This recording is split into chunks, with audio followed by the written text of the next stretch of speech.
दहशत की रात, हॉरर स्टोरी। यह एक ऐसी डरावनी कहानी है जिसमें एक व्यक्ति देर रात में अपने काम से लौट रहा होता है, जहां रास्ते में उसका सामना एक भेड़िए जैसे दिखने वाले प्रेत से हो जाता है। यह बात तब की है जब मैं एक कंपनी में काम करता था। मैं जिस कंपनी में काम करता था वो कंपनी मेरे गांव से बाहर थी। मुझे घर से कंपनी तक जाने में लगभग आधे घंटे का समय लगता था। मेरी कंपनी से घर तक के बीच एक जंगल पड़ता था। मेरे पास एक मोटरसाइकिल थी जिससे मैं रोज आया जाया करता था। कंपनी में मेरा काम शाम 6 बजे तक खत्म हो जाता था। जिस रास्ते से मैं रोज जाता था उस रास्ते पर सड़क का काम चल रहा था। ऐसे ही एक दिन की बात है जब मेरे कंपनी मैनेजर ने कहा कि आज कुछ वर्कर्स कम पड़ जाने के कारण तुम्हें ओवरटाइम करना पड़ेगा।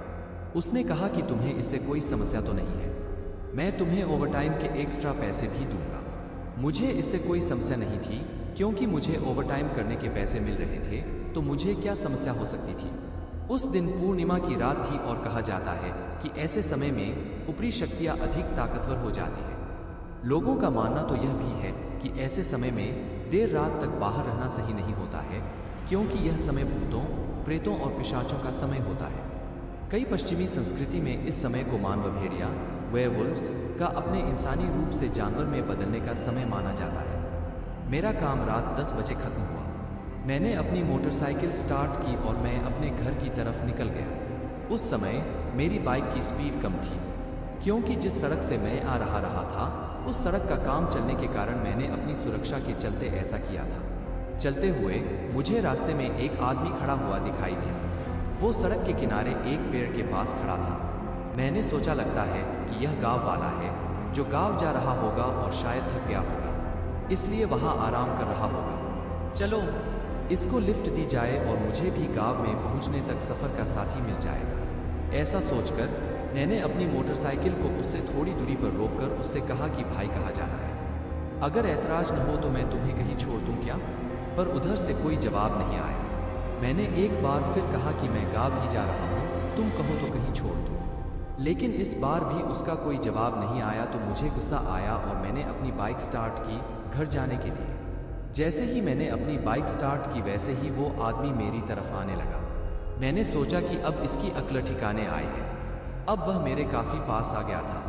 मैंने उसकी तरफ देखा तो चांद की रोशनी में मैंने देखा कि उसके पैर इंसानों की तरह नहीं बल्कि किसी जानवर की तरह लग रहे थे और वो धीरे धीरे पूरा जानवर में बदलता जा रहा था। यह सब देखकर मैंने अपनी बाइक फुल रफ्तार में भगाई। मुझे कुछ समझ में नहीं आया कि वो सब क्या है। मैंने उसे देखा तो नहीं, पर मैं महसूस कर पा रहा था कि वो मेरा पीछा कर रहा है। सड़क खराब थी तो मेरी बाइक का संतुलन बिगड़ गया और मैं नीचे गिर गया, पर मैं तेजी से उठा और अपने घर की तरफ भागने लगा।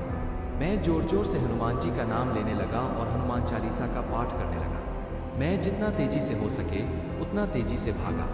मैंने पीछे पलटकर भी नहीं देखा। थोड़ी देर बाद मैं अपने घर पहुंच गया। मैंने दरवाजे को जोर जोर से पीटा।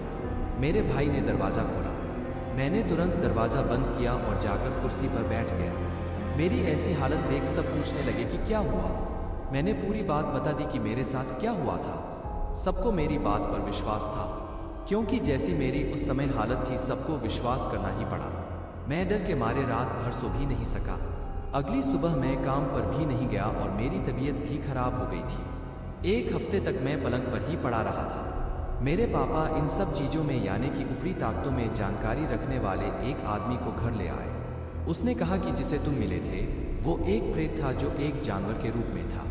तेरी किस्मत सही थी, या यूं कहे कि किसी शक्ति ने तुझे बचा दिया, क्योंकि वो प्रेत तुझे जिंदा नहीं छोड़ता।